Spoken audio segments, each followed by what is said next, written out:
আমাদের তো এত বড় সিটি, এত ইলিগ্যাল কনস্ট্রাকশন হয়েছে, আরো আধুনিক মানের ব্যবস্থা থাকা দরকার বিপর্যয় মোকাবিলা করার ক্ষেত্রে। সেই জন্য অর্জুন বাহিনী তৈরি করা হচ্ছে। সেপ্টেম্বর মাসে তারা কাজে নামবেন। নমস্কার, নতুন বাংলা থেকে বলছি সন্ময় বন্দ্যোপাধ্যায়। কিছু ভালো খবর দিয়ে তো প্রতিবেদন শুরু করতে হয়, আমি দিলাম আপনাদের। অর্জুন বাহিনী এই রাজ্যে তৈরি হচ্ছে। অর্জুন বাহিনী হচ্ছে স্পেশালি ইকুইপড, যে কোনো সময় কোনো ডিজাস্টার ঘটলে সেই বাহিনী আপনার কাছে ছুটে যাবে।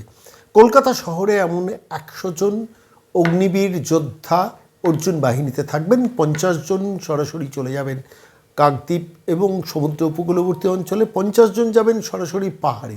200 জন নিয়ে অর্জুন বাহিনী পশ্চিমবঙ্গ সরকার তৈরি করছে। কেন্দ্রীয় সরকার থেকে ডিজাস্টার ম্যানেজমেন্টে যে লক্ষ লক্ষ কোটি কোটি টাকা বছরে এসছে, গত 15 বছর ধরে সেটা তছনছ করেছে একটা সরকার। ফলত স্বাভাবিকভাবে ডিজাস্টার ম্যানেজমেন্টের এই পরিকল্পনাটা বর্তমান সরকার নিয়েছে। সাম্প্রতিককালে তারাতলা ডিজাস্টারের প্রেক্ষিতে দাঁড়িয়েই সরকারের এই সিদ্ধান্ত।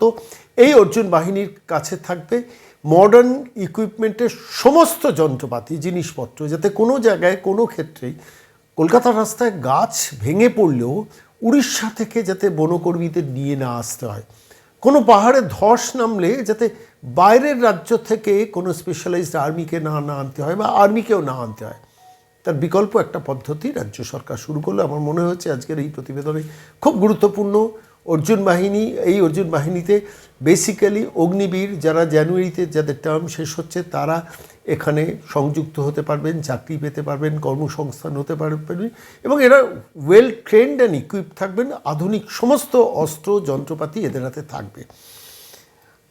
এই মুহূর্তে দাঁড়িয়ে তাহলে কাদের দিয়ে শুরু হবে? সেপ্টেম্বর মাসে রাজ্যের মুখ্যমন্ত্রী উদ্বোধন করবেন, সেটা বলে দিয়েছেন।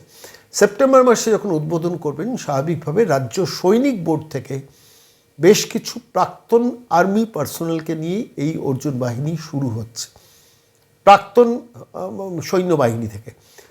সামনে জানুয়ারি মাসে যখন অগ্নিবীররা রিটায়ার করবেন, অগ্নিবীররা তারা ট্রেনিং নিয়ে মিলিটারি থেকে ফিরবেন, তাদের সেখানে ডিপ্লয় করা হবে। দেখুন, কলকাতা শহর প্র্যাকটিক্যালি জ্যোতিপ্রিয়।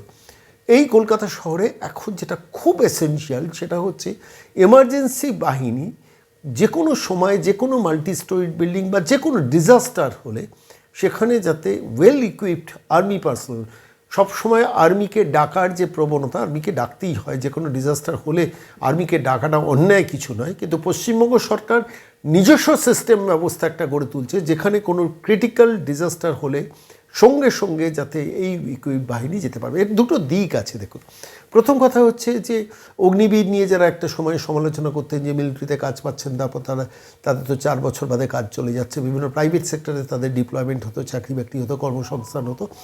সেক্ষেত্রে দাঁড়িয়ে এই পশ্চিমবঙ্গ সরকার আপাতত 200 জন টার্গেট নেওয়া হয়েছে। 100 জন কলকাতা থাকবে, 50 জন কাকদ্বীপ সমুদ্র উপকূলে থাকবে, আর 50 জন থাকবে পাহাড়ে। কিন্তু এই সংখ্যাটা আমার কাছে যা খবর অনেকটা বাড়বে। বহু বাঙালির কর্মসংস্থান হবে। আমার কাছে মনে হয়েছে এটা রোডম্যাপ 2026, কারণ একটা সরকার মাত্র 100 দিনের মাথায় যখন এই সরকার অ্যানাউন্সমেন্ট করছেন এবং প্র্যাকটিক্যালি 120 দিনের মাথায় যখন সেপ্টেম্বর মাসে এই অর্জুন বাহিনী ইনগরেশন হবে, অর্থাৎ দুর্গাপুজো সামলাবেন, কিন্তু দুর্গাপুজোর সময়ও কোনো সংকট হলে এই অর্জুন বাহিনী কিন্তু স্পটে ছুটে যাবে। আমার কাছে মনে হচ্ছে খুব গুরুত্বপূর্ণ খবর। বহু কর্মসংস্থানের জায়গা থাকছে এবং মানুষের নির্ভরতার জায়গাটা থাকছে। ফায়ার ব্রিগেড থাকছে, সিভিল ডিফেন্স থাকছে, ডিজাস্টার ম্যানেজমেন্ট উইং থাকছে। কিন্তু মিলিটারির একটা টিম যদি আপনার দরজার কাছাকাছি থাকে, যে কোনো মুহূর্তে হ্রাস করতে পারবে। এদের কাছে হেলিকপ্টার অ্যারেঞ্জমেন্ট থাকবে, অর্থাৎ গ্রামাঞ্চলে বা মফস্বলে কোনো জায়গায় যদি ক্রিটিক্যাল সিচুয়েশন হয়, চট করে হেলিকপ্টারে তারা স্পটে পর্যন্ত পৌঁছে যাবে। আমার মনে হয়েছে যে আজকের দিনে দাঁড়িয়ে এটা অবশ্যই বড় খবর। কিন্তু আজকের এই প্রতিবেদন শেষ করব রোডম্যাপ 2026। গতকাল নবান্ন থেকে রাজ্যের মুখ্যমন্ত্রী প্রেস কনফারেন্স করে কয়েকটা কর্মসংস্থানের সেগমেন্ট এবং কয়েকটি খুব গুরুত্বপূর্ণ বিষয় যেগুলো বাংলা মানুষের শোনা দরকার অ্যানাউন্স করেছেন। আমি আজকের এই প্রতিবেদনে শোনাবো। করবেন, আমাদের স্ক্রিনিং কমিটি থাকবে। স্ক্রিনিং কমিটিতে মানে ওটা জাস্ট প্রপোজ করবে। আমি নিজে দপ্তর কাছে রেখেছি, আমি দেখে দেবো, কেউ বঞ্চিত হবেন না, মানে গণশক্তিও বঞ্চিত হবেন না।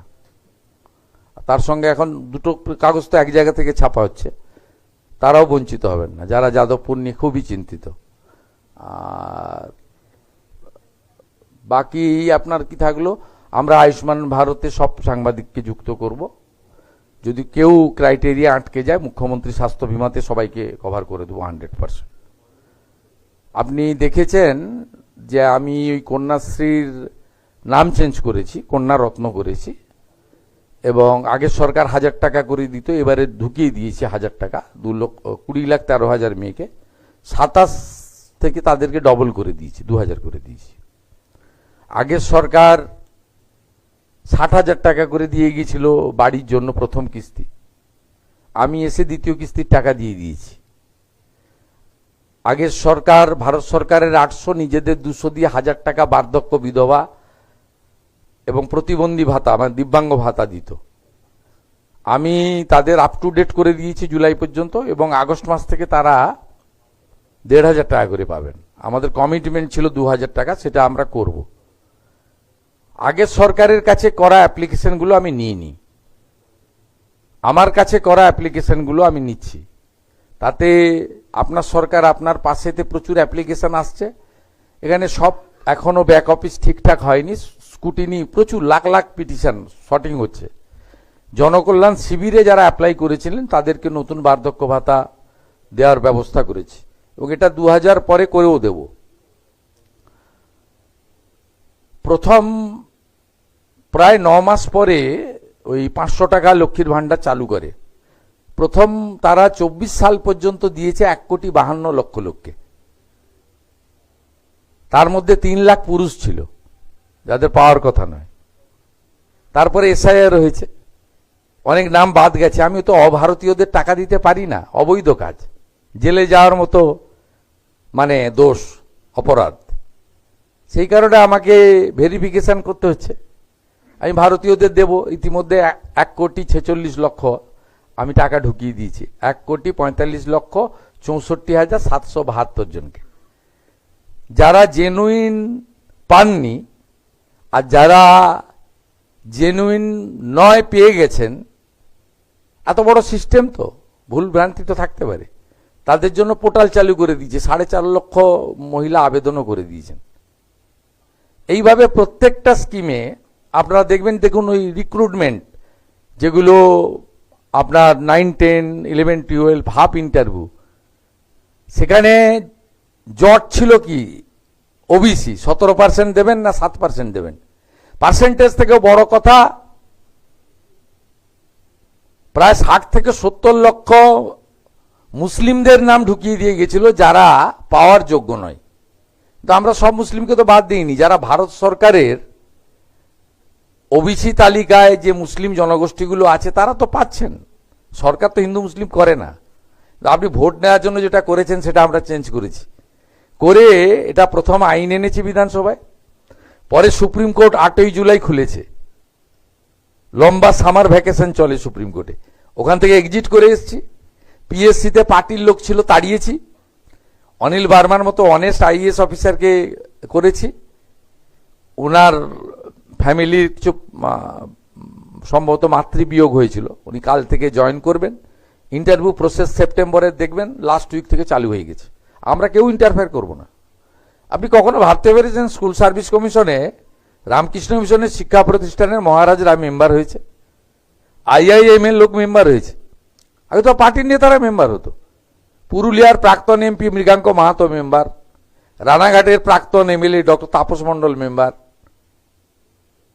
তারপরে সুবিরেশ থেকে আপনার মানিক ভট্টাচার্যরা, তারাই নিয়োগের অথরিটি ছিল। আমরা তো এই সব ব্যবস্থাকে পুরো চেঞ্জ করছি। দেখতে থাকুন না, তাড়াহুড়া করছেন কেন?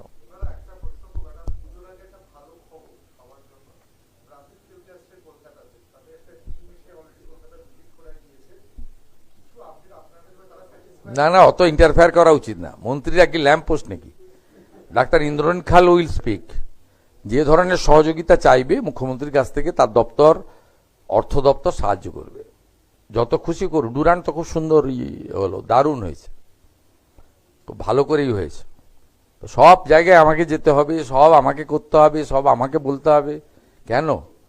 এটা টিমে কাজ হচ্ছে না, আমরা কেন সব করতে হবে? কি আচ্ছা, এটা এটা এটা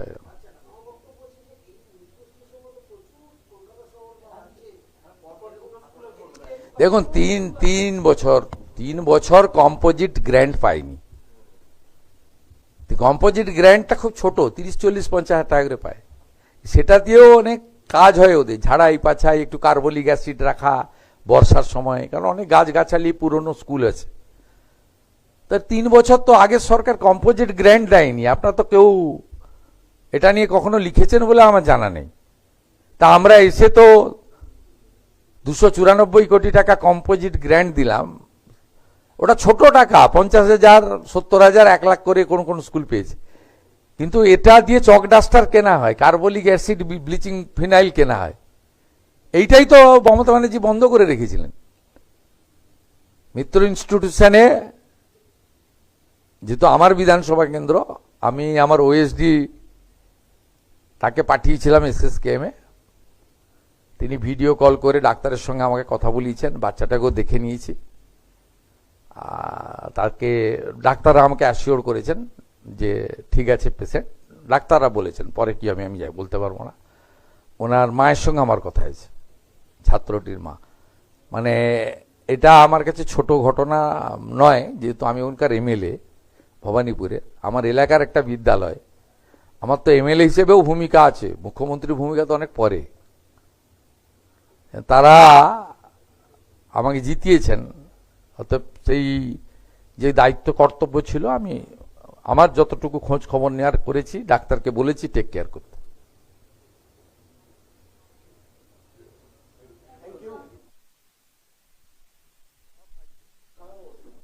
অক্টোবরের মধ্যে সারিয়ে দেবো, 10ই অক্টোবরের মধ্যে সারিয়ে দেবো। আমি আলাদা আলাদাভাবে 3টে গ্রুপ মিটিং করে নিয়েছি। PWDর করে নিয়েছি 2বার, তাদের অর্থ স্যাংশন হয়ে গেছে। পঞ্চায়েত দপ্তরকে 3200 রাস্তা সারানোর দায়িত্ব দিয়ে দেওয়া হয়েছে। UDMA-কেও তার যে পৌর এলাকার রাস্তা সারানোর দায়িত্ব দেওয়া হয়েছে। এখন বলা হয়েছে গর্তগুলো মেরামত করতে, বর্ষাটা কমলে পিচের কাজ করতে। 10ই অক্টোবর ডেডলাইন দিয়ে দেওয়া হয়েছে।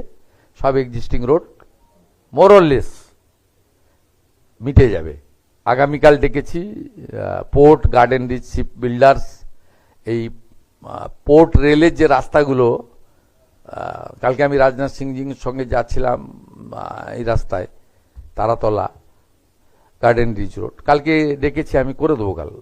Port, rail, PWD, Kolkata corporation, Garden Reach, Shipbuilders, সবাইকে ডেকেছি, দায়িত্ব বুঝিয়ে দেবো। চিন্তা করবেন না, ভরসা রাখুন।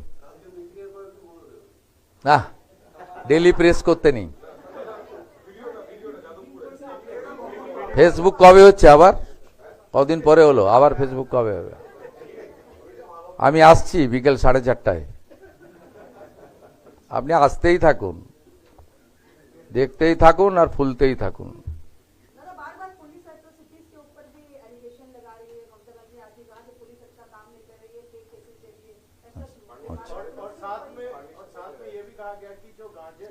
पुलिस न्यूट्रल है, इसलिए तो उन्होंने, उनका भातीजा बाहर है।